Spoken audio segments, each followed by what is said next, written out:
Nah, buat ngejawab soal penalaran matematika yang berbasis data dan literasi, di sini tuh sebenarnya ada tekniknya gitu. Ya, yang pertama kita harus baca dulu ke si kalimat tanyanya, karena nggak efisien kalau kita baca satu-satu datanya, terus udah gitu kelamaan waktu dengan mikir gitu ya, sama mikir. Apalagi waktu pengerjaan soal SNBT kan terbatas. Nah, kita akan praktekin di video penalaran matematika yang diambil dari TO10 aplikasi belajar Sensin kali ini. Nah, langsung aja kita simak buat teks yang pertama. Ini soal nomor 1-4. Kelihatannya ini teksnya banyak ceritanya, datanya juga banyak. Bikin pusingnya. Kalau saya langsung baca ke si pertanyaannya di sini. Nanti baru kita cari informasinya satu-satu. Nah, ceritanya gini. Ardi yang bukan merupakan member. Nih, ini udah jadi keyword nih ya. Nanti jadi catatan kita yang pertama, dia bukan member. Terus membeli tiket pesawat untuk musim normal. Ya, 2 tuh. Bukan member, terus udah gitu tiket pesawatnya musim normal.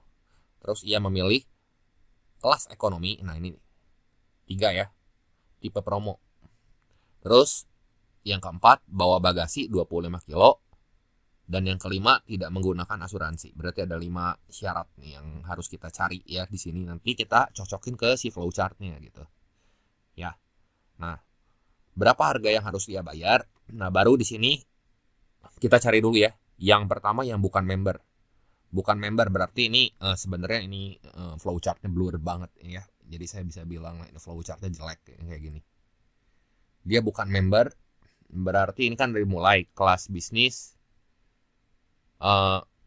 tidak ya. Tidak, dia bukan member. Member tuh di mana ya informasi tentang member? Sebentar. Member di sini ya.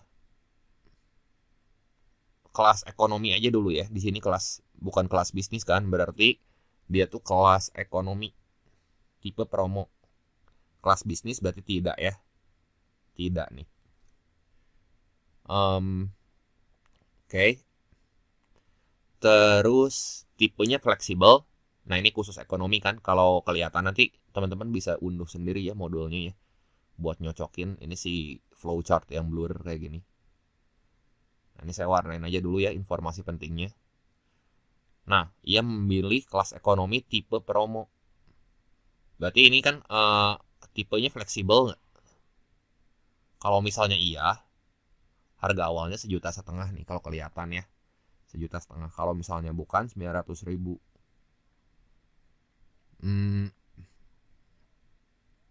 Tipe fleksibel, tipe promo ya.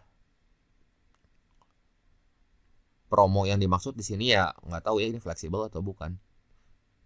Nanti dulu deh kita cocokin di sini ya. Tidak menggunakan asuransi. Itu mah nanti asuransi di sini, bagasi di sini. Musim normal. Musim liburan ini berarti tidak nih. Nanti ini ke sini nih. Harga musim itu sama dengan harga awal. Nah, yang ini berarti kan. Nah, ini udah 2 nih. Bukan member. Nah, ini kan ada 5 syarat yang harus kita cari ya di sini ya satu-satu. SNBT nggak akan sesusah ini, tenang aja. Nah, ini berarti kalau tipe promo ya. Kalau tipe promo, saya nggak tahu ini promo yang dimaksud itu tipe fleksibel atau bukan ya.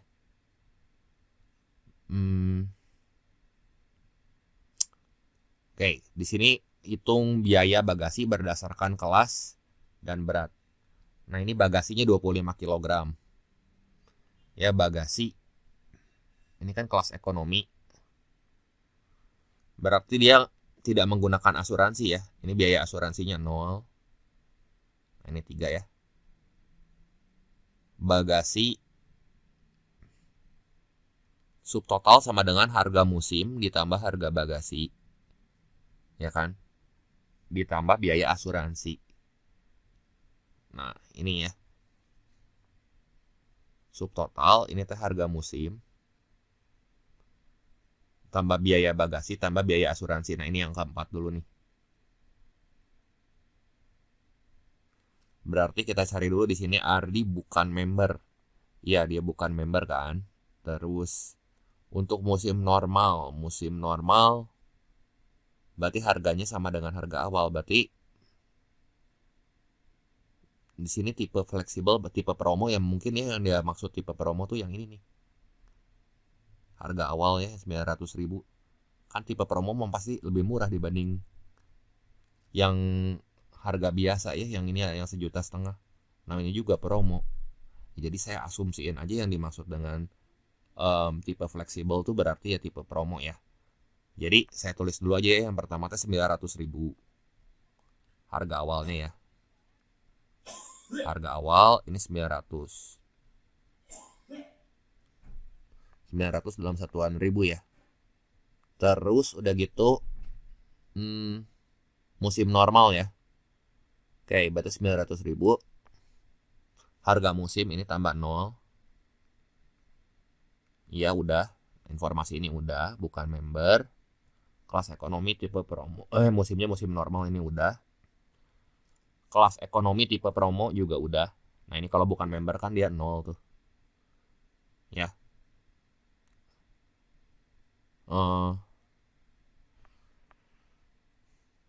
Yang bukan membernya belum nih ya. Yang subtotal diskon sama dengan subtotal. Sebentar ini saya ambil mikir dulu ya.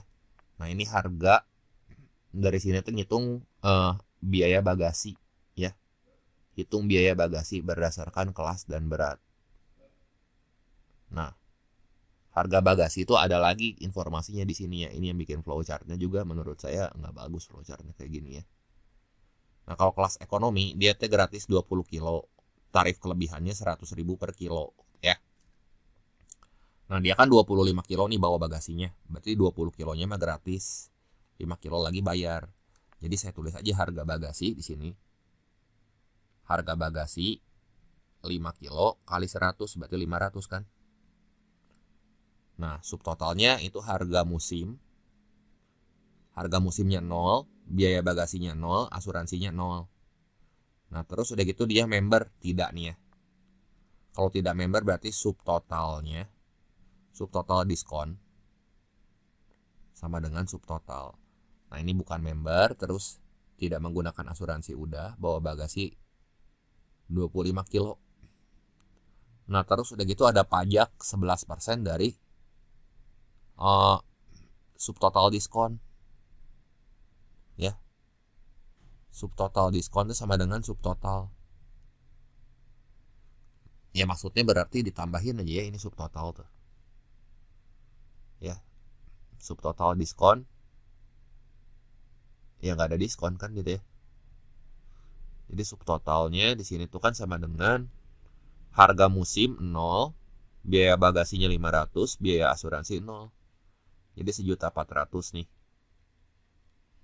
Ya. Terus di sini pajaknya 11% kali subtotal diskon.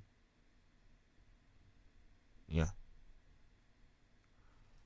Berarti 11% subtotal diskon ini saya tulis SD aja ya. Subtotal diskon ini tuh 11% kali 1.400.000 gitu. Berapa nih? 14 140 kali 11 154 ya. Nah, terus total harga nah yang ini nih. Subtotal diskon tambah pajak gitu ya. Sorry. Total harga berarti harga itu sama dengan subtotal diskon. Nah, ini subtotal itu sama dengan subtotal diskon dikurangi subtotal. Saya nggak ngerti maksudnya bentar ya. Subtotalnya ini kan harga tambah bagasi tambah asuransi ya udah 1.400.000. Terus subtotal diskon dikurangi subtotal kalau bukan member. Berarti kan diskonnya 0, udah aja gitu ya. Ini diskonnya 0.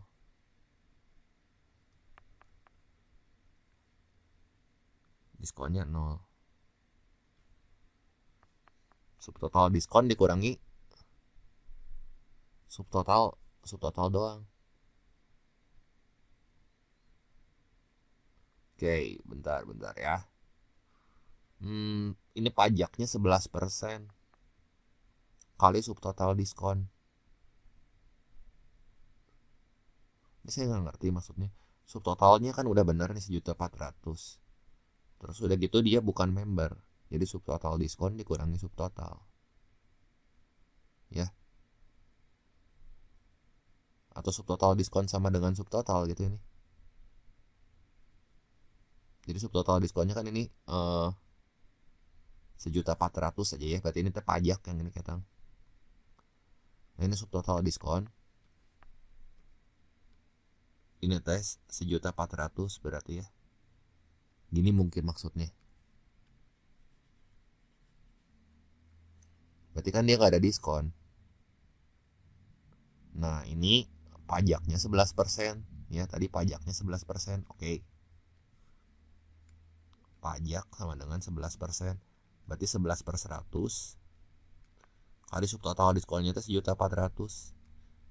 Ya 154 dong. Total harga berarti subtotal diskon berarti 1.400.000 ditambah 154. Ya udah ini harganya 1.554. Ya, ini dikasih grafik kayak gini, dikasih grafik apa di flow chartnya kayak gini, blur kecil-kecil kayak gini mah kalau di SNBT misal ada gitu ya dilewat aja ya. Yang jelas saya yakin ini sih nggak akan sampai kayak gini nanti grafiknya ya. Atau flow chartnya. Ini jawabannya yang D ya. Ini soal yang kedua. Nah, seorang penumpang membeli tiket ekonomi promo. Oke, ini ya. Ini promo pada musim normal. Tiketnya ekonomi nih. Ini udah ada dua nih, dua data. Ekonomi promo pada musim normal.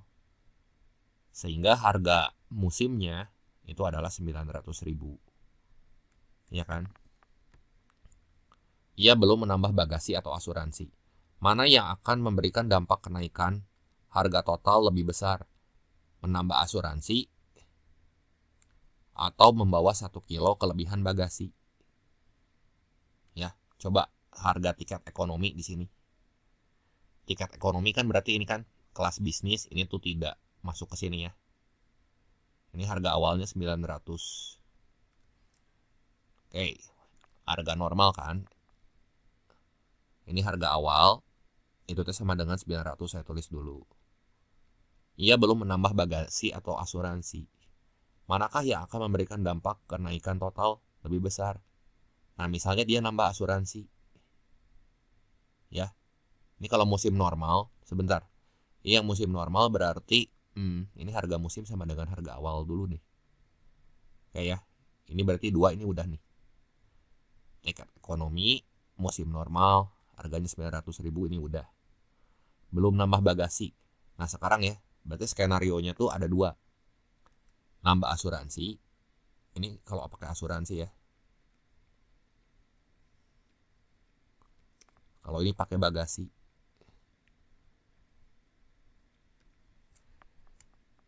Oke.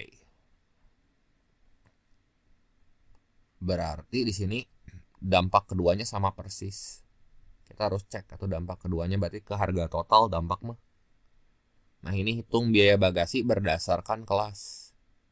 Coba ya kalau misalnya dia pakai asuransi. Asuransi berarti 2% kali harga musim. Ya ini 2% kali harga musim. Ini 2% kali harga musimnya itu kan sama dengan harga 0. Ya sama dengan harga awal ya. Berarti kalau asuransi itu kan di sini 2%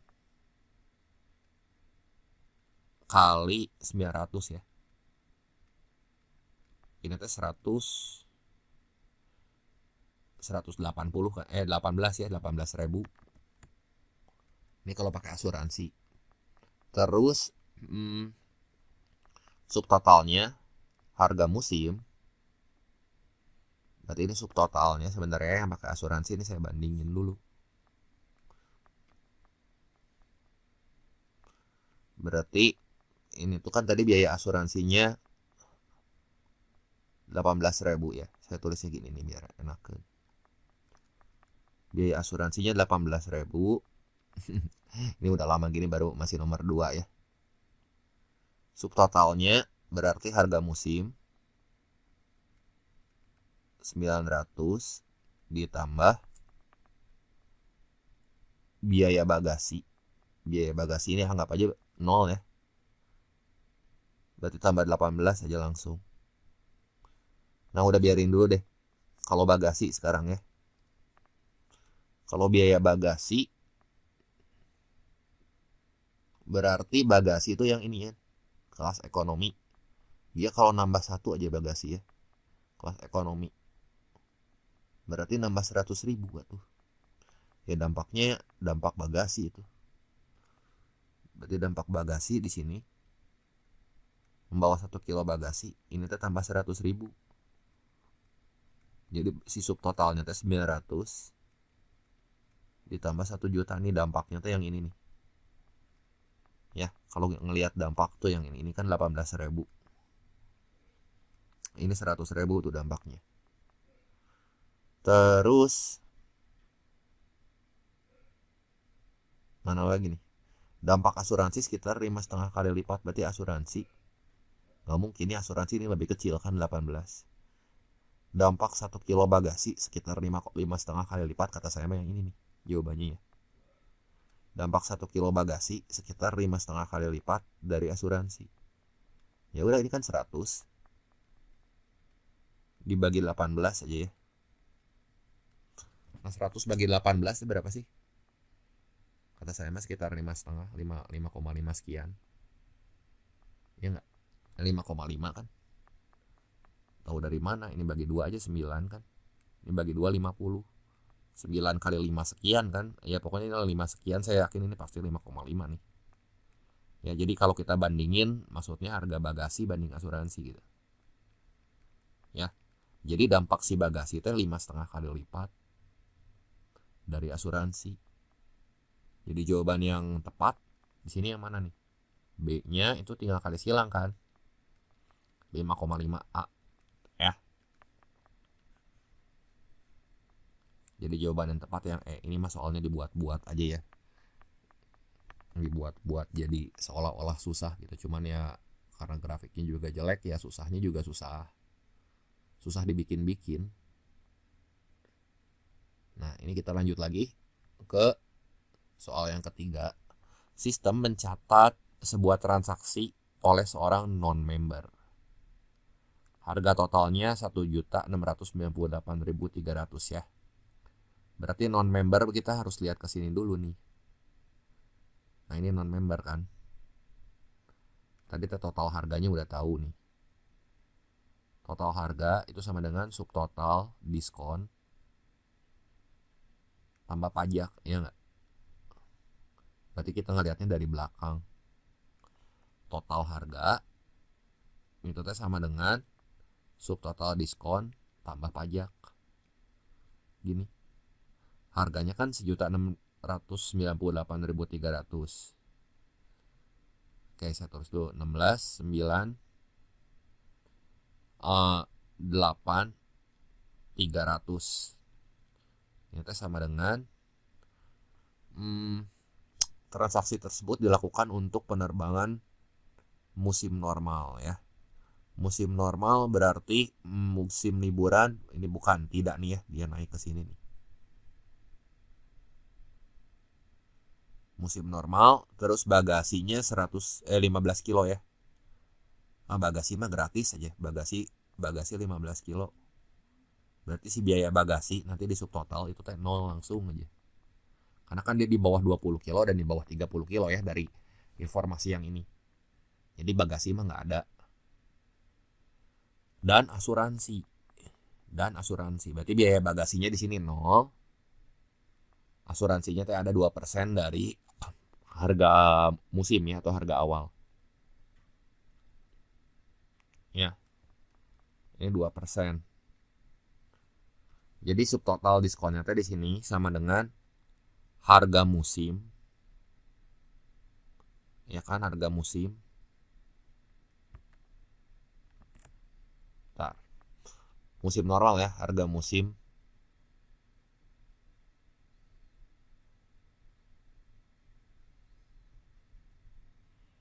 Bagasinya 0, asuransinya 2%. Berarti kan ini Kalau harganya sekitar 1.600.000-an, saya mah yakin yang ini pasti tipenya tipe fleksibel gitu. Ya.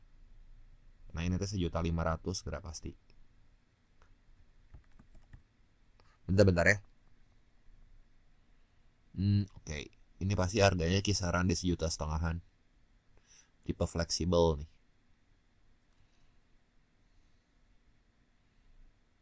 Oke, biaya bagasi ini ya. Terus asuransinya 2% harga musim.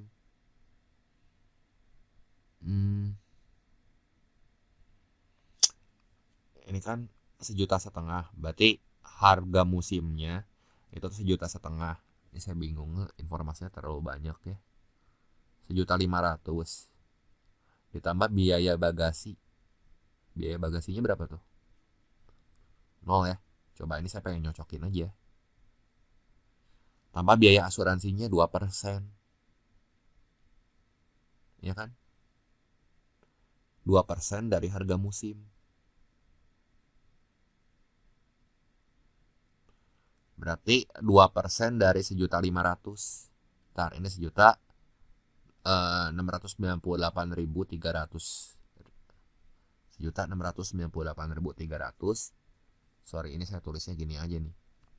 Pasti yang harganya 1,5 jutaan tuh.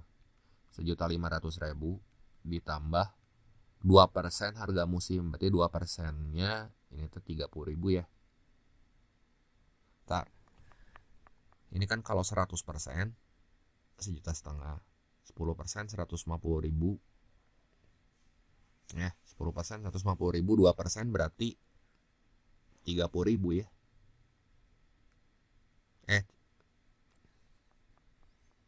Iya, 30.000.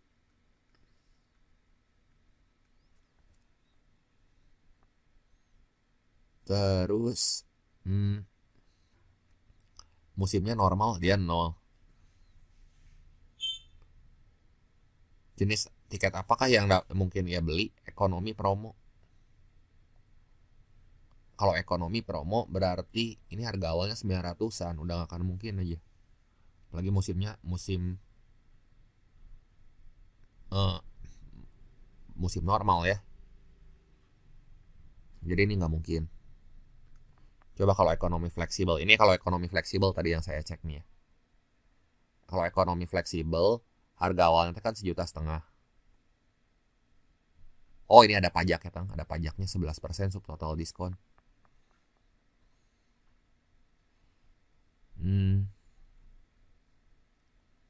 Coba ya, ini saya coba cek buat ekonomi fleksibel dulu aja. Ekonomi fleksibel. Feeling saya mah ekonomi fleksibel ya. Kenapa? Karena harganya tuh jatuh di 1,5 jutaan, dekat sama 1,6 kan. Berarti dari harga awal, ini totalnya kan kudu 1.698 ya. Ini 1.500.000 ditambah musim normal berarti 0. Oke, bagasi 0. Asuransi tadi 2%. 2%-nya berarti kan 30.000. Nah, terus udah gitu masuk ke sini subtotal diskon. Ya, ini subtotal diskonnya kan ini nih. Ditambah pajaknya 11%. Berarti ini kaliin 111 per 100 aja. Kenapa saya kaliin 111 per 100? Kan ditambah pajak gitu. Nah, kalau ini jawabannya 1.698.300 ya berarti bener gitu. Ya. 1.530 dikali 111 ya. Ah, udah ini bener, udah pasti. Ini mah ekonomi fleksibel. Ini coba aja hitung ya. Saya mah feelingnya gini nih. Ini kan 1.530. Kita kaliin sama 111 per 100 teh 1,11. Nah, si 0,0,0-nya mah biarin aja. Ini buntutnya saya kaliin nih 3 sama 1. 3 sama 1 teh kan buntutnya 3 nih. Ini tuh cocok sama 1,698300 gitu ya.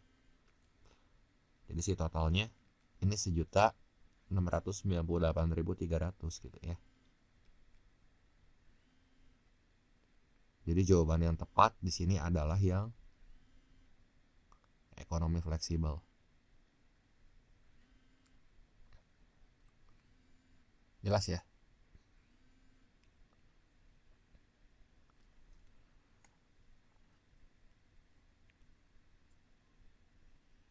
Nah, jadi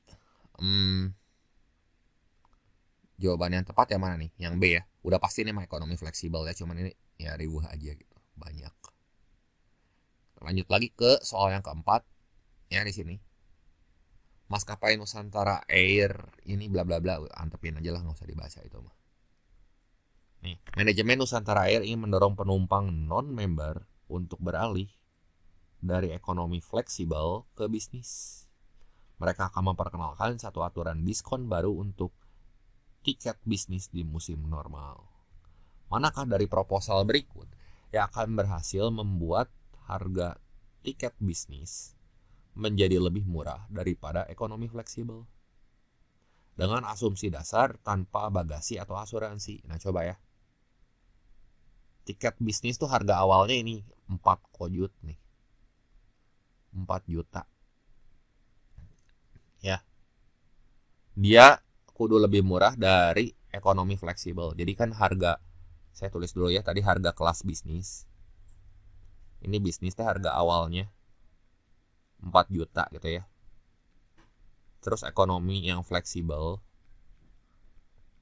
itu harga awalnya di sini 1,5 juta gitu. Nah, ini kita ngebandingin di sini 1,5 tuh, 1,5 juta ya. Nah, diskon 50% pada harga awal tiket bisnis. Coba ya, ini kalau kita diskon 50% aja, skenario A. Berarti si bisnisnya jadi berapa tuh? 2 juta kan? 2 juta masih tetap lebih besar dibanding ekonomi fleksibel. Ya 1,5. Jadi ini salah nih, nggak mungkin. Penghapusan pajak PPN 11% untuk semua tiket bisnis. Ya apalagi ini mah nggak akan mungkin ya. Pajak mah ngaruhnya kecil pisan. 4 juta ini 1,5 juta udah aja, nggak usah dihitung lah itu mah. Ya, saya menganalisisnya ke bawah gitu lama nanti. Potongan harga tetap sebesar 2.800.000. Ini untuk kelas bisnis mungkin ya. Potongan harga tetap berarti ini bisnisnya tuh jadi 1,2 kan. Nah, ini 1,2 juta. Ekonomi fleksibel ini 1,5 juta kan. Nah, ini lebih kecil nih. Ya udah, yang ini pasti jawabannya yang ini nih. Ini harga tetap harga tetap yang dimaksud pasti harga tetap untuk kelas bisnis ya. Logikanya aja. Coba bayangin ya. Masa harga tiket ekonomi fleksibel udah 1,5 juta dipotong 2.800.000. Ini mau terbang malah dikasih duit. Kan nggak mungkin gitu ya. Karena orang mau terbang di mana-mana harus bayar ya. Nah, ini ya. Udah pasti yang C sih. Diskon 25% pada harga awal. Ditambah potongan 1 juta. Udahlah, nggak usah dianalisis yang lain mah. Udah pasti nggak mungkin bener gitu ya. Ini jelas-jelas bisnisnya lebih kecil dari ekonomi fleksibel. Cuman ya, si opsinya nih, potongan harga tetap ini masih ambigu, rancu. Makanya saya bilang soal ini nggak bagus. Kenapa? Ini nggak lengkap lagi ya. Potongan harga tetap yang mana nih? Harga tetap bisnis harusnya dia kasih tahu lebih jelas. Dan ini grafik flow chartnya juga kayak gini. Oke, jelas ya. Kita lanjut ke soal berikutnya aja. Nah, ini teks yang kedua, saya langsung baca ke soalnya aja ya. Nah, ini Dinas Perhubungan mendefinisikan efisiensi persimpangan sebagai rasio total waktu lampu hijau di kedua jalan gitu ya, terhadap total waktu siklus lengkap. Ya. Jadi efisiensi totalnya saya tulisnya gini ya, efisiensi itu lambangnya N kayak di fisika aja. Berarti total lampu yang warna hijau, total waktu lampu hijau, saya tulisnya total hijau gitu ya. Total hijau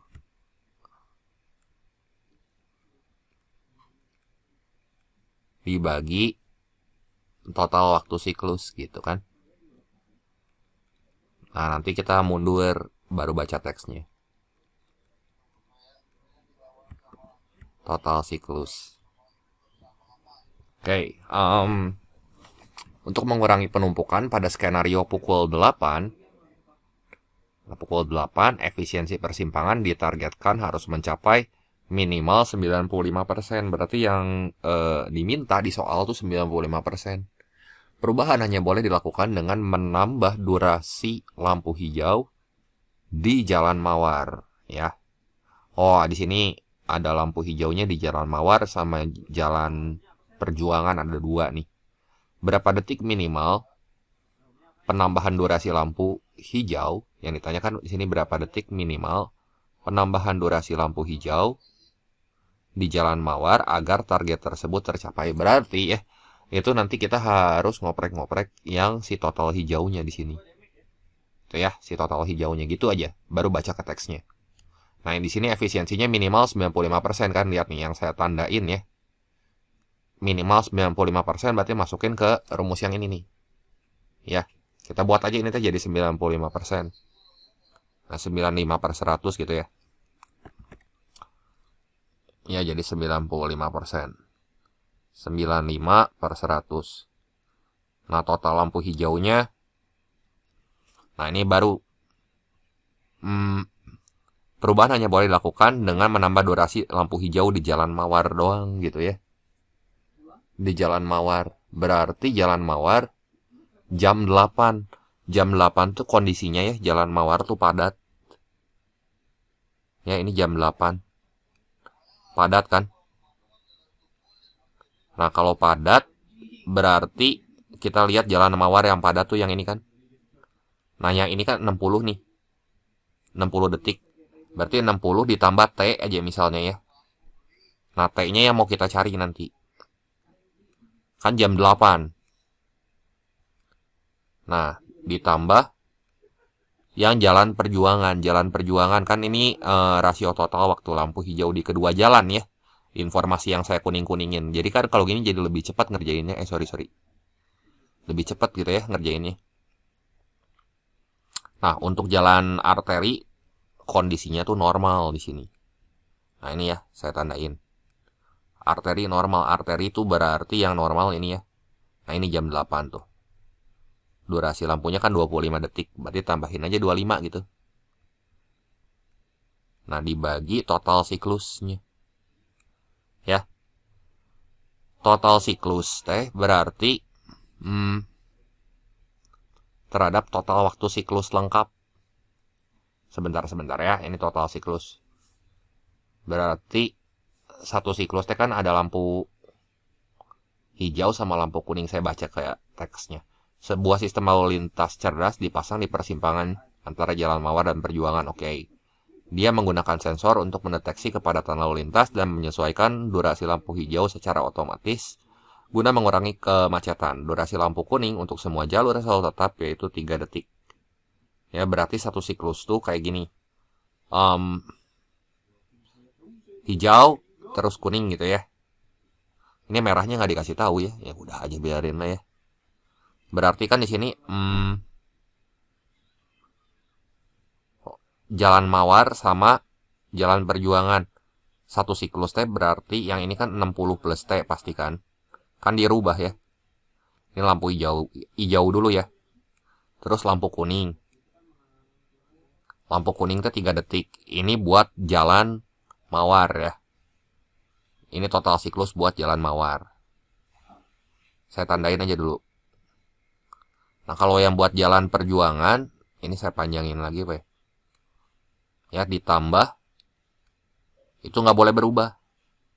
Yang nggak boleh berubah itu berarti 25. Tambah 3 gini kan. Nah, ini buat yang jalan perjuangan gitu. Maksudnya satu siklus tuh.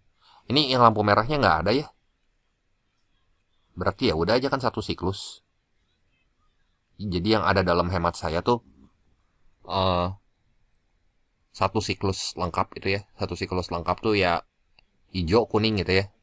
Berarti hijaunya di jalan mawar sama dengan merahnya di jalan perjuangan gitu. Itu yang ada di pikiran saya mah kayak gitu. Ya, persimpangan jalan bukan ini. Nah ya, persimpangan jalan mah ya kayak gitu kan. Kebayang gak ya persimpangan jalan nih gimana nih ya saya gambarnya. Nah, persimpangan jalan misalnya kayak gini ya. Ini jalan.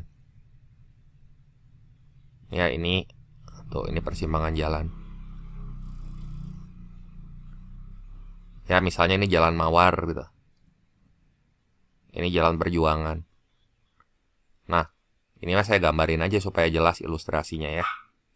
Nah, lihat, ini di sini ada lampu merah, kuning, sama hijau ya. Saya tandain ini merah. Terus ini kuning. Ya, saya pengen gambar dulu aja.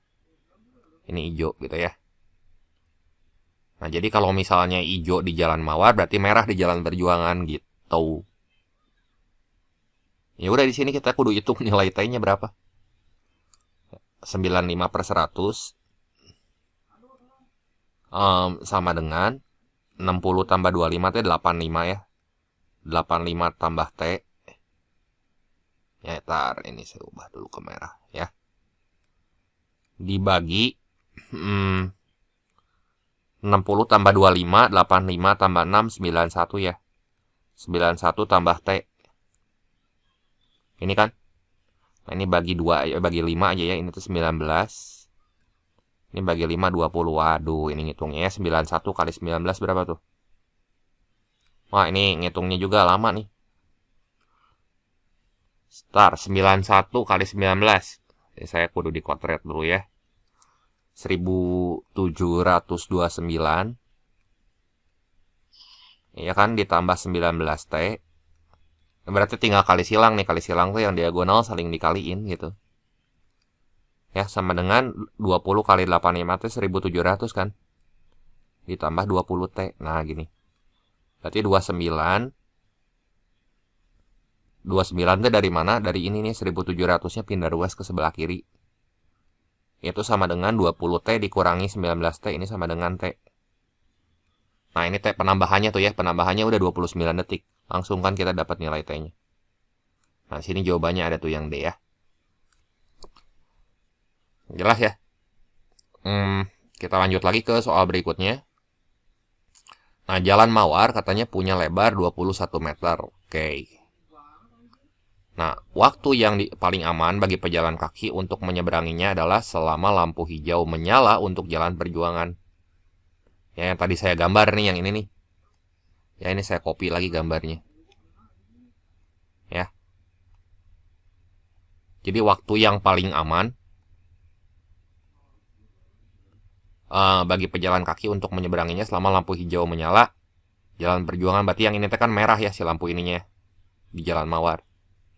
Nah, sebuah rombongan lansia yang berjalan dengan kecepatan rata-rata 0,7 meter per detik ingin menyeberangi Jalan Mawar. Jadi si lansianya teh mau mentas ke sini tuh. Ya, jalan. Tuh. Kapankah rombongan tersebut memiliki waktu yang cukup untuk menyeberang?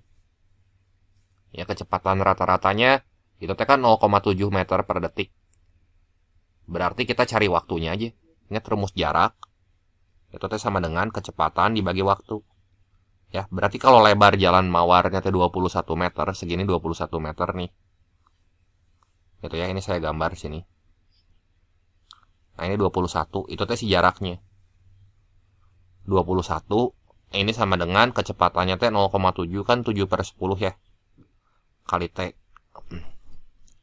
Nah, ini bagi 7, 1 bagi 7, 3. Jadi T-nya sama dengan 30 detik. Buat nyebrang Jalan Mawar tuh 30 detik dia. Nah, kapan rombongan tersebut memiliki cukup waktu yang aman untuk menyeberang? Nah, coba hanya pada pukul 8. Jam 8 kondisi Jalan Mawar teh padat. Ya. Hijaunya di Perjuangan berarti berapa detik nih?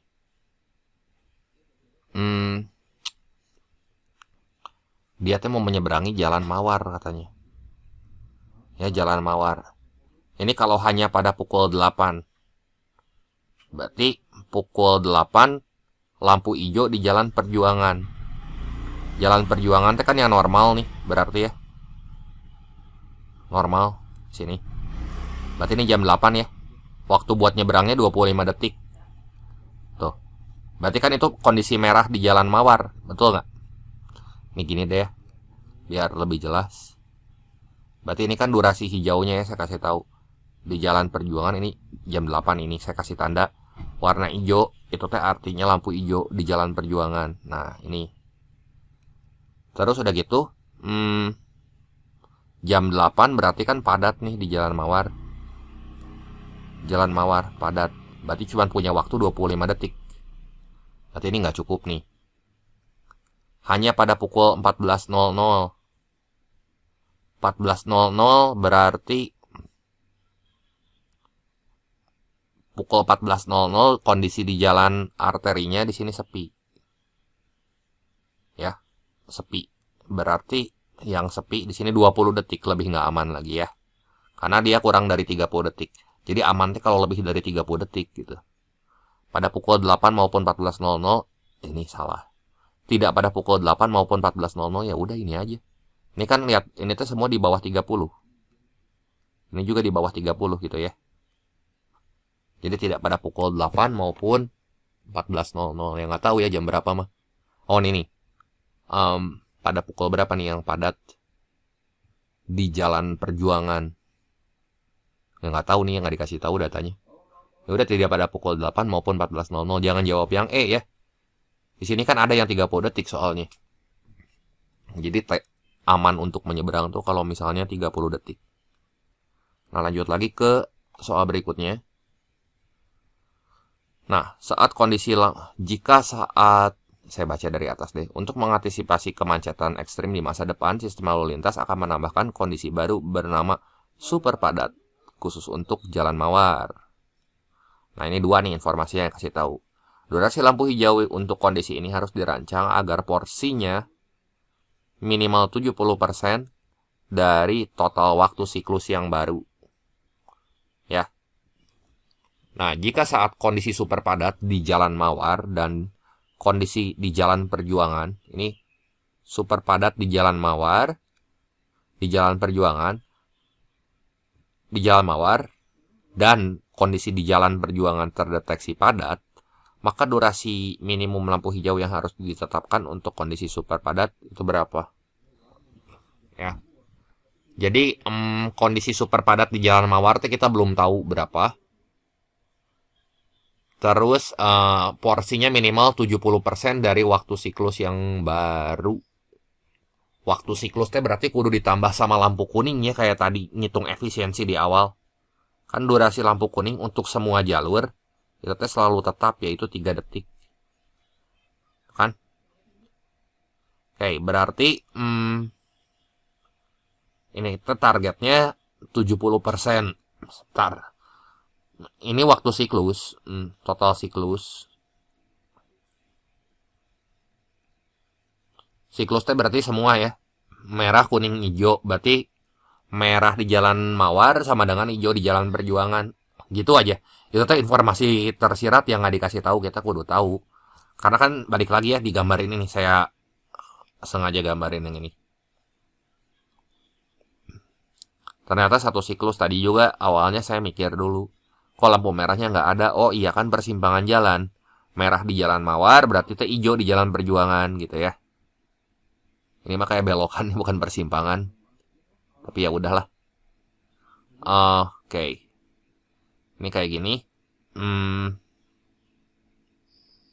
Berarti satu siklus itu teh merah, kuning, hijau kan.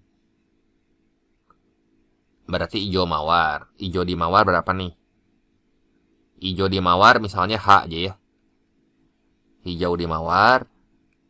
Terus kuningnya 3 detik kan. Tambah kuning.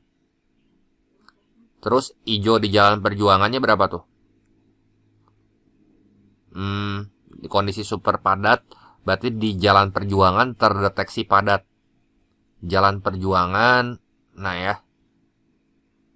Ini Jalan Perjuangan terdeteksi padat. Berarti kalau terdeteksi padat di Jalan Perjuangan di sininya nggak ada itu ya. Nggak ada keterangan tuh. Jam 8 sampai jam 14.00 aja. Bentar ya. Jika saat kondisi super padat di Jalan Mawar dan kondisi di Jalan Perjuangan padat. Nah, di Jalan Perjuangan padat ini nih. Ada ketang informasinya nih. Jalan Perjuangan padat ini teh 30 detik. Berarti ini ditambah 30 detik. Nah, ini teh satu siklus nih. Ya. Tambah kuning dulu. Kuning di Jalan Perjuangannya kuning juga. Ditambah 30. Jadi ngerti nggak yang ini ya? Satu siklus teh maksud saya yang ini Jalan Mawar nih. Ya, Jalan Mawar lampu hijau ya. Ini Jalan Mawar. Berarti lampu hijau di Jalan Mawar sama dengan lampu merah di Jalan Perjuangan. Ya. Nah, yang ini Jalan Perjuangan. Nah, ini satu siklus. Itu 30 ya, bukan 36 nulisnya. Saya jelek nih, saya benerin dulu ya. Nah, gini. Jadi berapa nih? 36 ditambah H gitu kan. Ya. Perjuangan. Nah, ini ya. Efisiensinya kan tadi 70%, berarti 70/100. Nah, durasi minimum lampu hijau berarti si hijaunya kan nggak tahu saya ya. Hijaunya berapa? Ya saya tulis aja hijaunya misalnya H gitu. Ya. Ini kan durasi lampu hijau untuk kondisi ini harus dirancang agar porsinya minimal 70%. Kondisi lampu hijaunya nih ya. Ini saya tulis ini H dibagi, udah kayak tadi, cuman kita nyari si H-nya gitu. 36 tambah H, ya. Nah, ini kan bisa dicoret nih. Nah, 36 kali 7 itu berapa sih? Ntar 252 ya. 252 ditambah 7H kali silang nih, kali silang yang diagonal saling kaliin. Sama dengan 10H. Jadi 252 ini sama dengan 3H. H-nya berapa tuh? 252 3 bagi 3 ya, sekitar 80-an. Ntar itu teh 80-an, 84 kali 3 80, 240 tambah 12. H-nya 84 detik nih ya dapat. H-nya sama dengan 84 detik. Jadi ini jawaban yang tepat yang D ya. Kita lanjut lagi ke soal berikutnya. Ini soal yang ke-8. Total waktu kita mau ini ya, mau menilai kebenaran ini kita baca satu-satu aja. Total waktu untuk satu siklus lalu lintas lengkap pada pukul 14.00 itu adalah 71 detik. Ya. 14.00 berarti jalan mawarnya di sini normal ya. Ini jalan mawarnya normal. Jalan perjuangannya sepi. Mana jalan perjuangannya? Nah ini. Nah ini satu siklus lengkap. Coba nomor 1 kita cek. Berarti kan 45. Ya kan? Ditambah lampu kuningnya T3 ya. Ini buat jalan mawar dulu kayak tadi ya. Ini jalan mawar. Ini jalan mawar. Terus udah gitu lampu kuningnya di jalan perjuangan. Tambahin 20 tambah 3. Nah ini yang jalan perjuangan. Ya perjuangan. Jadi berapa tuh? 65 tambah 6 71 detik ya. Jadi ini benar. Terus durasi lampu hijau terlama di jalan mawar itu adalah tepat 2 kali lipat dari durasi lampu hijau terlama di jalan perjuangan. Durasi lampu hijau di jalan mawar yang paling lama yang mana nih? Yang paling lama teh yang ini kan?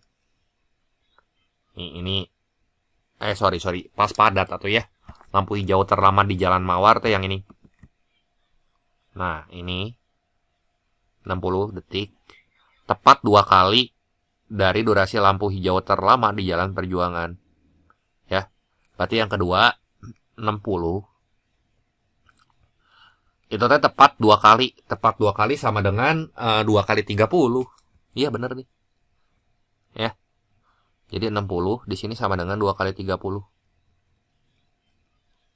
Ini juga benar. Nah, yang ketiga durasi lampu hijau terlama di jalan mawar adalah tepat Dari durasi lampu hijau terlama di jalan perjuangan, ini kayak pernyataan yang nomor itu ya, nomor 2. Yang ketiga nih, selama siklus pukul 8.00. Nah, berarti ini nih pernyataan ketiga tuh yang ini. Selama siklus pada pukul 8.00 teh berarti di jalan Mawar padat. Ini kan padat nih tuh. Terus di jalan perjuangan itu normal. Ya kan? Selama siklus jam 8, total waktu lampu tidak menyala. Untuk jalan perjuangan, berarti kalau jalan perjuangannya nggak menyala, itu teh jalan Mawarnya lagi hijau. Jalan Mawarnya lagi hijau teh 60 detik. Ya kan? 60 detik ditambah lampu kuningnya kan. Lampu kuningnya ini yang jalan Mawar nih. Ya kan? Total waktu lampu tidak menyala hijau. Tidak menyala hijau teh berarti kuning dan merah gitu. Jadi ini Mawar. Mawarnya hijau ya. Ini Mawarnya hijau. Terus si perjuangannya yang boleh teh kuning doang gitu. Ya kan? Tambah 3 gitu kan. 3 teh buat jalan perjuangan. Udah gini aja. Jangan ditambahin sama 25 ya kan. 25-nya si jalan perjuangan tuh lagi hijau kondisinya. Ya, ini jalan perjuangan. Jadi berapa tuh? 60 tambah 6. 66 detik ya. Jadi ini benar gak? Benar juga ya. Jelas ya. Nah, sekarang teks yang ketiga buat ngerjain soal nomor 9 sampai 12. Nah, biasanya kalau ada gambar kayak gini, ya cenderung lebih gampang ya. Nah, soal nomor 9 berdasarkan denah dan ketentuan yang ada. Ini saya langsung baca soal ya. Saya malas baca yang ininya dulu, nanti mundur aja ya. Kita bacanya lihat apa yang ditanya gitu. Jadi biar cepat. Nah, berapakah kapasitas maksimum penonton di seluruh area venue ya? Nah, ini baru apa ya namanya, si keyword yang pentingnya di sini, kapasitas maksimum penonton kan di seluruh area venue. Nah, lihat di pilihan tuh unitnya orang semua.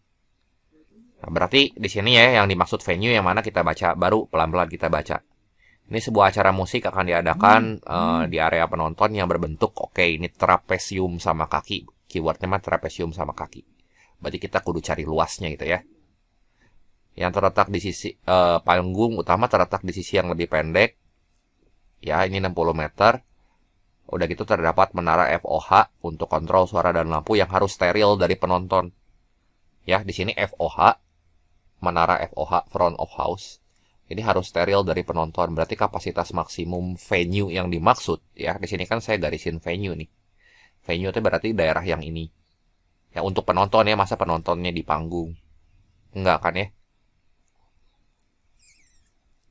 Ntar, area penonton dibagi jadi 2 zona. Oh ya, zona festival A sama zona festival B nih. Berarti untuk penonton tuh ya di zona festival A sama B aja, kecuali di daerah FOH di sini ya. Karena di sini kan harus steril dari penonton FOH. Dengan kata lain ya, di sini teh sama aja, kayak kita kudu nyari luas trapesium. Ya, ini luas trapesium sama kaki. Saya gambar aja gini ya. Ya, anggaplah ini sama kaki gitu ya. Kurang lurus sedikit sih. Nah, ini ada area FOH-nya yang ukurannya 10 kali 10. Saya zoom ya gambarnya. Ya, saya pengen warnain dulu. Nah, di sini kita kudu nyari si luas yang ini. Jadi, itu kan trapesiumnya sama kaki. Sama aja kayak luas trapesium dikurangin luas kotak yang di tengah tuh. Ya, nah, ini saya warnain dulu. Saya senang ngewarnain gini ya soalnya. Kalau misalnya kelamaan, ya ini teman-teman bisa skip aja di bagian saya ngewarnainnya ya. Nah, ini kayak gini. Nah, itu bagian alasnya 100. Bentar ya, ini saya tandain dulu. Ini teh 100. Terus yang ini 60 ya. Nah, terus tingginya teh kan 80 nih. Nah, tingginya 80. Kalau ini nggak lurus ya. Saya bikin ulang deh. Nah, ini 80 nih. si tingginya. Nah, luas itu tuh nanti kita harus cari luasnya dulu. Luas trapesium itu teh setengah dikali jumlah sisi sejajar. Berarti luasnya itu berapa nih? Luas trapesium setengah dikali jumlah sisi sejajar tuh berarti 100 tambah 60 itu 160 ya. Kali 80. Nah, dikurangin luas si FOH-nya tuh. 10 kali 10 itu 100 kan. Nah, berarti ini kalau kita hitung 6.400 dikurangi 100 ya 6.300 meter persegi. Ini buat penonton ya. Nah, regulasi keamanan menetapkan katanya kepadatan maksimum. Nah, ini informasi penting lagi ya. Itu 2 orang per meter persegi. Jadi banyak orangnya gimana tuh? Banyak orangnya. Kapasitasnya di sini ya. Kan 1 meter persegi teh 2 orang gitu. Nah, kalau 6.300 meter persegi berapa? Kapasitasnya saya tulis C aja ya. Berarti 6.300 dikali 2 gitu ya. Jadi kapasitasnya di sini kalau kita hitung 12.600 orang gitu ya. Ngerti nggak? Jadi setiap 2 meter persegi itu teh setiap meter persegi maksud saya. Setiap meter persegi boleh diisi sama 2 orang. Gitu ya. Ini nggak rata ya si trapesiumnya ya. Tapi nggak apa-apa lah ya. Ini saya copy aja gambar ini lagi. Oh iya, BTW jawabannya apa tuh? Nomor 9. Yang 12.600 tuh yang A ya.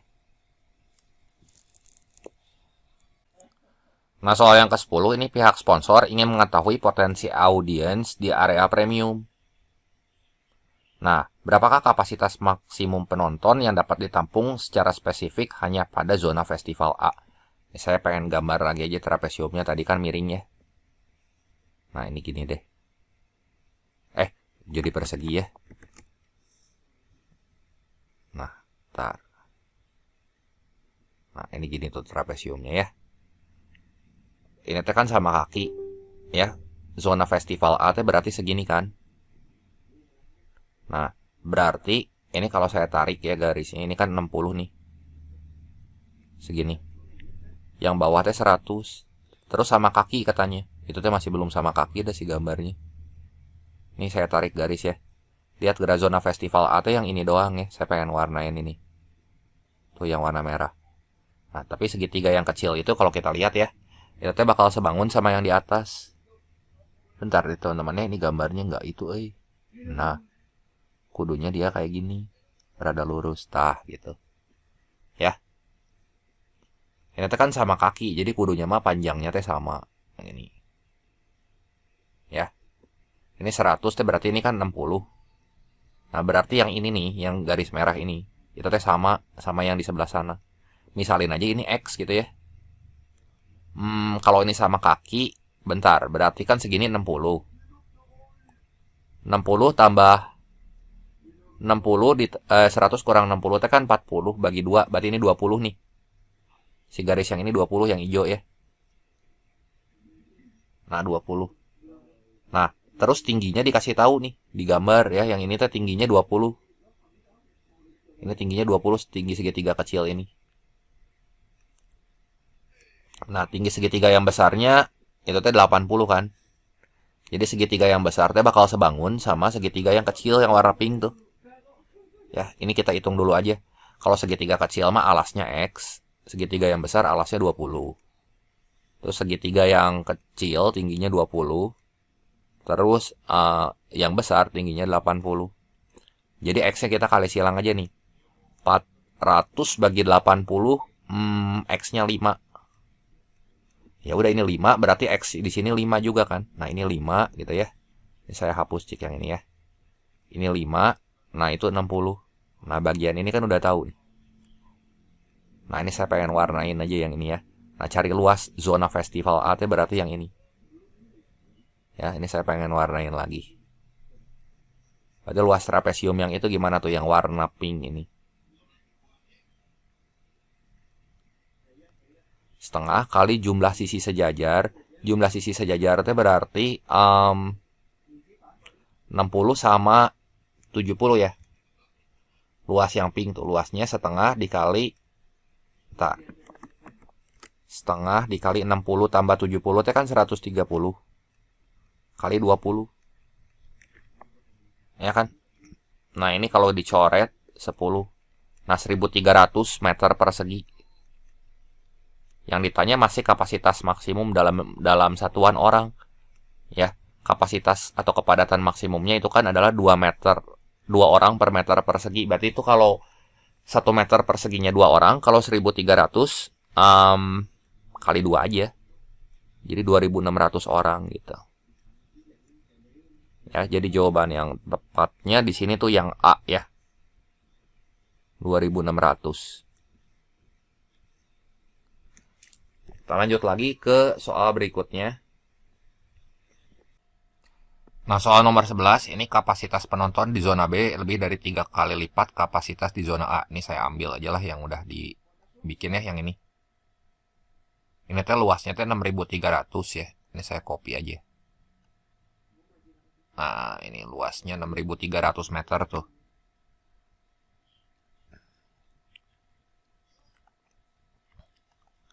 Ini kan kayak gini. Zona B teh berarti di belakang zona A ya, umpamanya gini ya. Ini si zona festival A-nya, saya kasih warna yang ini.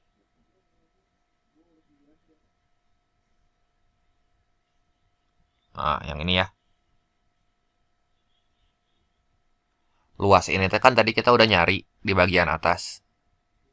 1300 ya yang ini ya. Luas zona festivalnya. Yang A teh 1300. Nah, katanya di sini kapasitas penonton di zona B berarti berapa tuh? Kapasitas penonton di zona B itu teh luas yang B itu kan tadi udah dapat 12.600 dikurangin 2.600 berarti kapasitas B ya di sini. Ya kan? Ini kan tadi kapasitasnya 2.600 orang. Yang A ya. Kalau yang B 10.000 ya. Berarti pernyataan 1 ya. Ntar ini pernyataan 1. Kapasitas penonton di zona B. Ini zona B 10.000 lebih dari 3 kali lipat kapasitas di zona A 2.600. Nah, ini benar ya. Kan itu tuh 7.800. Ini benar. Terus yang kedua, luas zona festival A. Zona festival A T yang di bawah. Ya, ini A yang di bawah. Luasnya tuh tadi 1.300 kan. 1.300 itu mencakup lebih dari 25% dari total luas efektif semua venue ya. Venue itu berarti 6.300. 6.000 dibagi 1/4 aja. Itu tuh 1.500-an. Ya enggak tuh. Ini masalah ya. Salah. Itu kan 1.500, 1.300 teh lebih kecil dari 1.500-an. Terus yang ketiga, jika konser dihadiri 9.450 penonton, maka kepadatan rata-ratanya, ya kepadatannya berarti 9.450 aja. Kepadatan dibagi luas totalnya 6.300. Berapa nih? 9.000 bagi 6.000 aja. Ya 1,5 ya. 1,5 orang bagi 1,5 orang per meter persegi gitu. Ya, ini benar nih. Jadi urutan jawabannya di sini benar, salah, sama benar. Lanjut lagi ke soal berikutnya. Nah, panitia akan memasang pagar barikade di sepanjang salah satu sisi miring venue. Berapa panjang minimal pagar yang dibutuhkan untuk satu sisi miring tersebut? Ya, ini satu sisi miring yang saya cari ya. Ini kan tadi tingginya 80 nih. Sorry. Ya 80 berarti segini 80. Pitagoras aja ini mah. Pitagorasnya sih segitiga yang ini tapi. Ya. Kan sama kaki. Berarti yang bawahnya berapa tuh? 100 kurang 60. Itu 40. 40 dibagi 2. 20 ya. Berarti ini sisi miringnya. Ini mau dipasang pagar. Akar dari 20 kuadrat. Tambah 80 kuadrat. Berapa nih? 6.400 tambah 400. Ini teh 6.800. Akar 6.800. 6.800 teh berarti 80 lebih sedikit gitu ya. Sekitar 82 lah. Udah pasti 82,5 lah ini hasilnya ya. Kenapa? Karena akar 6.400 teh kan 80. Itu lebihnya cuma sedikit tuh. Ya, lebihnya sedikit. Akar 6.800. Ya kan? Coba bener nggak ya? Sebentar saya hitung dulu. Ini teh 100-nya kalau dikeluarin 10. Akar 68. 68 tuh kan berarti 4 kali 17 kan? Jadi 20 kali akar 17. Akar 17 sekitar 4,0 sekian lah. Dekat-dekat sama 80 tapi lebih dikit ya, 82,5 cocok. Udah pasti 82,5 gitu ya. Kalau 87,7 mah gede teuing. Jadi jawabannya di sini yang B ya, 82,5 meter. Ini meternya lupa ditulis. Nah, lanjut lagi ke soal berikutnya.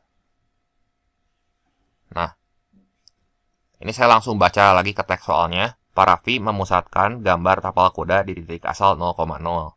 Tapal kuda dimodelkan sebagai daerah di antara dua lingkaran. Nah, model persamaan yang tepat itu kayak gimana? Berarti gini ya. Dia memusatkan gambar tapal kuda di titik asal 0,0. Terus jari-jarinya ini kita harus tahu nih. Nah, untuk menggambar bentuknya secara sederhana, ia memodelkan kuda sebagai tapal kuda sebagai bagian bawah dari dua lingkaran yang memiliki pusat sama. Nah, lingkaran luar ini jari-jarinya 10 cm, lingkaran dalam jari-jarinya 8 cm. Oh, ya udah aja, itu pasti daerah di antara lingkaran dalam sama lingkaran luar. Yang ini ya, saya gambar ya.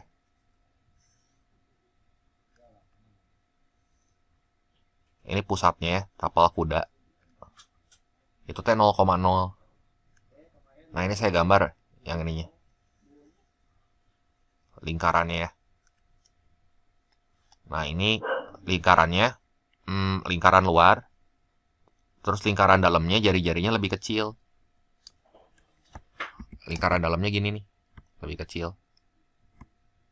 Ya. Nah, gini. 8 cm kan.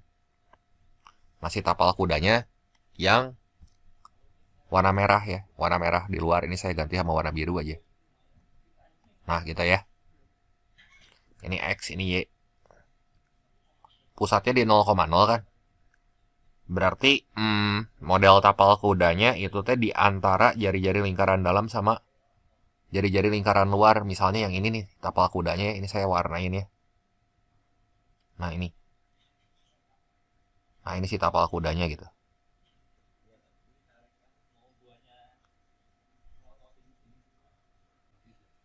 Nah, berarti dia berada di antara daerah lingkaran X kuadrat tambah Y kuadrat sama dengan jari-jarinya 10, berarti R kuadrat 100 ya. Satu lagi yang biru itu X kuadrat tambah Y kuadrat sama dengan 64 gitu. Ya. Tar, ini sama dengannya jelek tuh. Sama dengan 64. Nah, gini ya. Jadi jawabannya benar yang mana tuh? Udah yang A ya. Nah, lanjut lagi ke soal berikutnya. Ini saya copy aja. Nah, sekarang soal yang ke-14. Diketahui jarak titik-titik dari pusat sekian. Pernyataan yang benar apa? Maksudnya gimana nih soalnya ya? Mungkin titik yang ada di dalam ini ya, yang ada di dalam tapal kudanya. Ya, yang ada di dalam tapal kuda tuh yang mana gitu. Hmm, coba titik-titiknya itu teh ada di dalam tapal kuda. Kalau misalnya jaraknya dari pusat, itu teh berada di antara yang ini jari-jarinya berapa nih? Jari-jarinya 8 kan. Nah, kalau yang gede ini 10. Jadi di antara 8 sampai 10 aja. Ya, ini 8. Ini saya nggak ngerti maksud soalnya gimana ya. 8 ini 10. Berarti kalau 7 cm, jadi ada di luar lubang. Ini yang ada yang di tapal kuda tuh yang ini nih. Ya, yang warna kuning. Kan saya tapal kudanya saya buat warna kuning nih. Di antara 8 sampai 10 dia ada di dalam tapal kuda gitu. Nah, berarti kalau 7 cm dia di mana nih? 7 cm di belakang kan? Berarti dia nggak ada di tapal kuda. Ini harusnya soalnya apa? Cuma dikasih tahu jarak ya. Harusnya titik yang ini saya bikin aja soalnya sendiri ya. Jarak titik-titik dari pusat. Ini titik mana yang ada di dalam lubang gitu ya. Titik mana yang ada di dalam lubang, yang ada di tapal kuda gitu. Boleh yang ditanyanya titik yang ada di luar itu, di luar tapal kuda. Tapi ya udahlah, ini intinya ya. Titik mana yang ada di dalam tapal kuda gitu ya. Di dalam si yang warna kuningnya itu. Berarti 7 mah kan di luar. Berarti ini anggap ya, berarti nggak ada kan. Nah, 8,5 tuh ada di sini. Ini ada 12. 12 mah di luar sini ya. 12 nggak ada. 9,5 ada di sini nih. Ya, ini ada. Jadi jawaban yang ada dalam rentang tuh cuma 2 sama 4 aja. Ya, ini saya copy lagi aja gambarnya. Oke.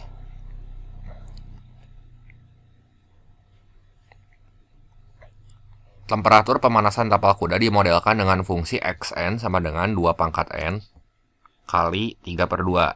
Oke ya. Di sini saat pemasangan tapal kuda dibutuhkan temperatur tertinggi untuk menempelkan tapal kuda, yaitu 600 derajat Celcius. Nah, tentukan nilai N agar tapal kuda dapat dipasangkan. Ya udah, berarti kan sini 600 sama dengan 2 pangkat N kali 3/2. 3/2 itu berarti 1,5 ya. Gini aja nih. Ini bagi 3 1, bagi 3 itu 200. Ini kan 200 kali 2 400 sama dengan 2 pangkat N. Waduh, ini nggak bulat lagi ya. Gini aja deh, kita cari nilai N nya berapa yang lebih dari, yang menghasilkan 2 pangkat N lebih dari 400. Coba ya, kalau misalnya 2 pangkat 6 64, ini 128, ini 256 masih kurang. Terus 2 pangkat 9 512, ini masih kurang dari 600 tuh ya. 2 pangkat 10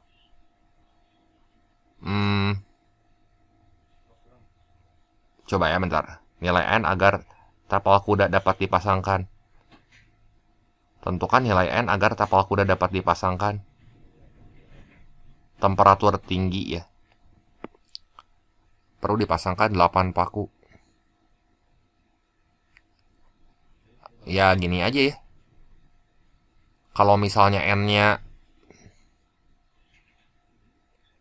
kalau ini N-nya 8 itu kan 256 masih kurang dari 600. N-nya 9 aja ya. Ini 512 juga masih kurang dari 600. Ya udah, yang paling mungkin ini 2 pangkat 10 ya. Ya kan? Karena saat pemasangan tapal kuda dibutuhkan temperatur tinggi untuk menempelkan tapal kuda, yaitu 600. 9 mah nggak nyampe 600. Kalau 2 pangkat 10 itu kan 1024 derajat Celcius. Ya, ini tuh lebih dari 600 kan. Jadi baru bisa dipasangin gitu. Ya. Lanjut lagi ke soal berikutnya. Ini saya copy lagi.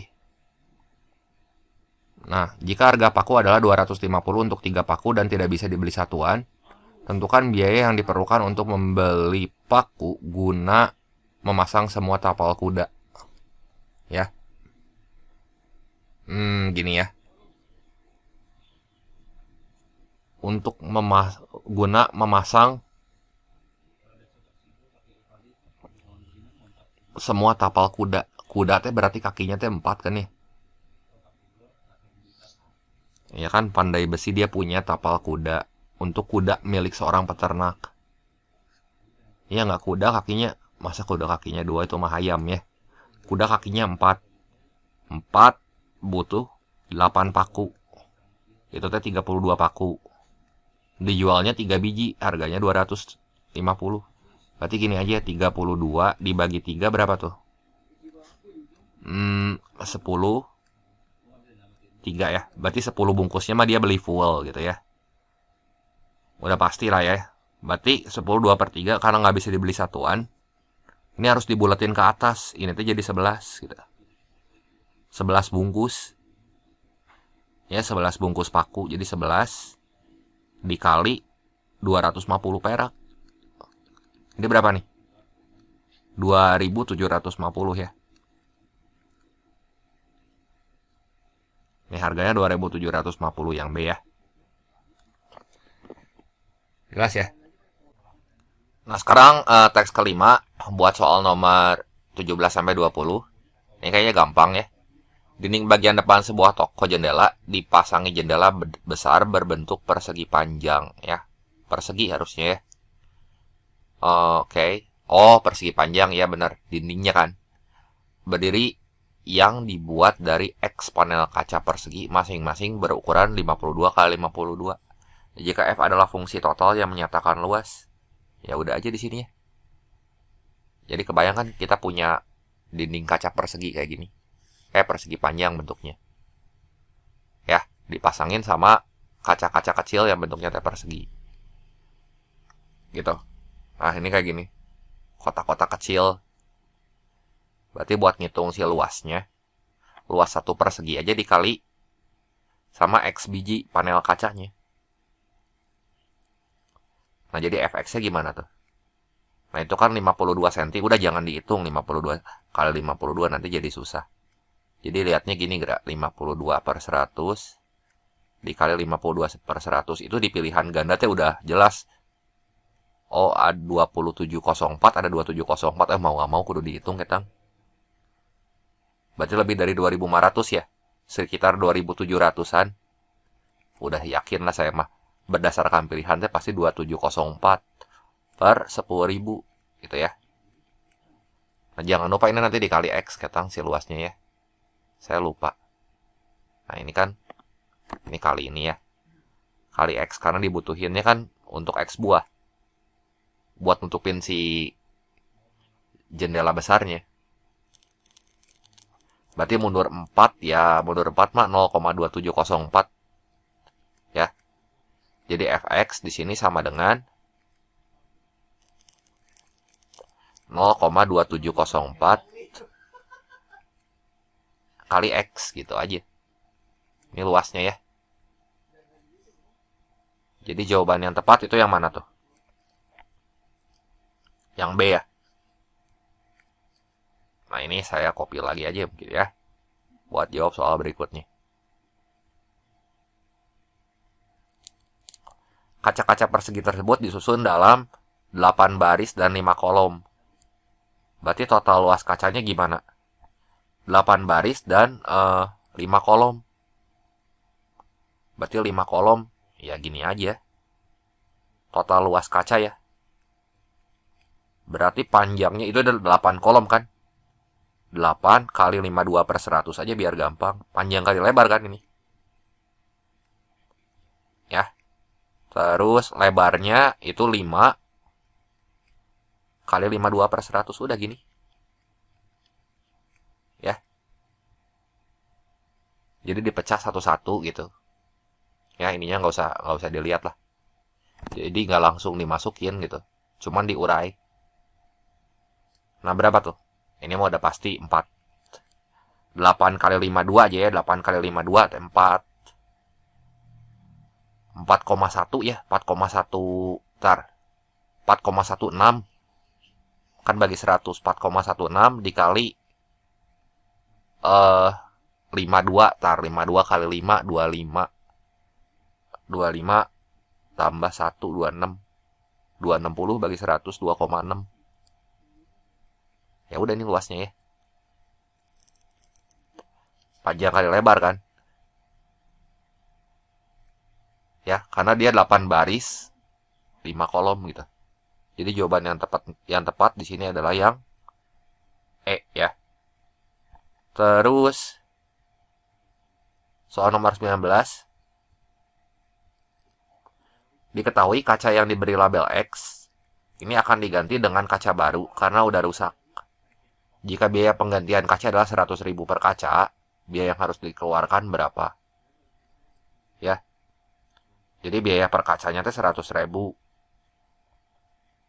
Di sini tuh ada 4 ya. Di sini 4, berarti 8. Ya. Di sini 1 2 3 4 5 6 7 15 kaca. 15 kaca. Biaya yang harus dikeluarkannya ya di sini kan 15 kaca ya untuk mengganti ya. Biaya pergantian kaca adalah 100.000 per kaca. Ya udah 15 aja kali 100.000. 1,5 juta ya.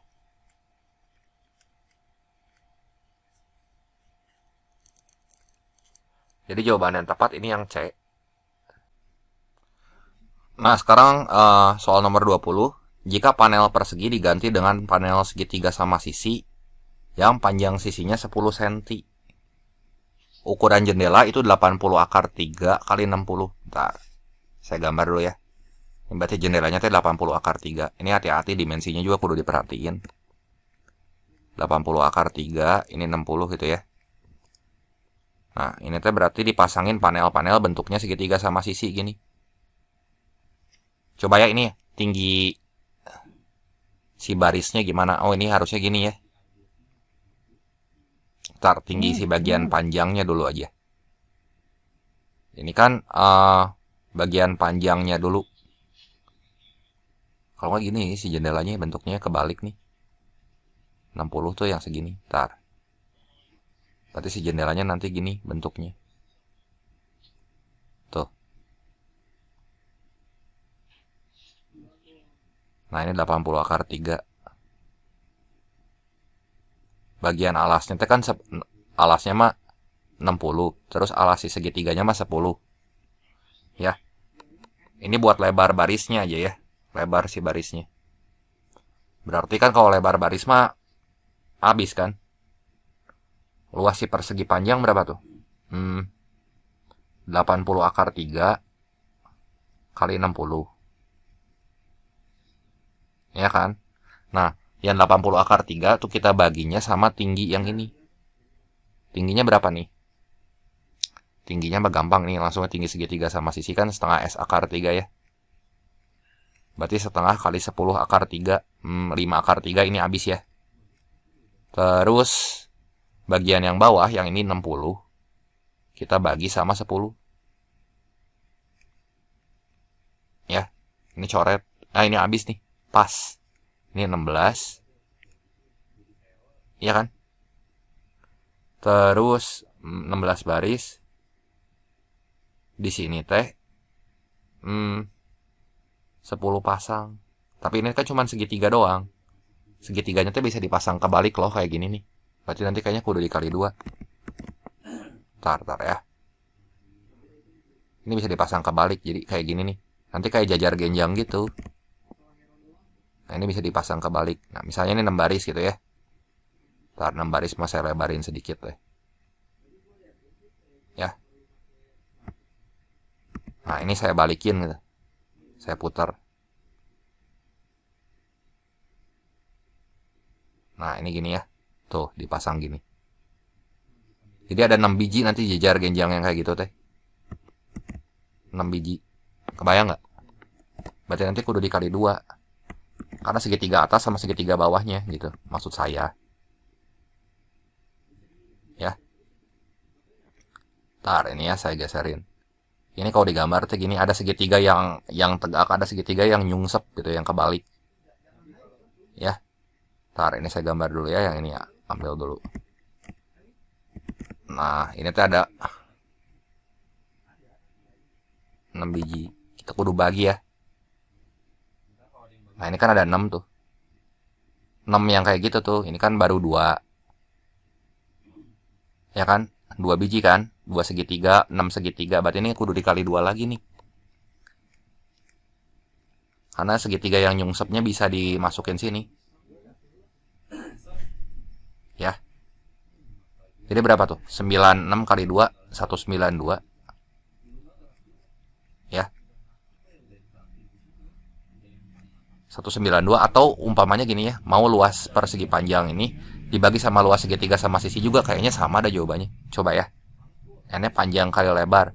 Berarti 80 akar 3 kali 60 bagi luas segitiga sama sisi. Ini cara cepatnya 1/4 S kuadrat akar 3. Jadi 1/4 dikali 100 akar 3. Ya, ini coret, nolnya 2 tuh. Nah, ini si akar 3-nya buang. Jadi 48 kali 48 kali 4. 48 kali 4 sama tuh 192 ya. Ada 192 biji nih si jendelanya. Si panel-panelnya gitu ya. Jelas ya. Jadi jawaban yang tepat yang A.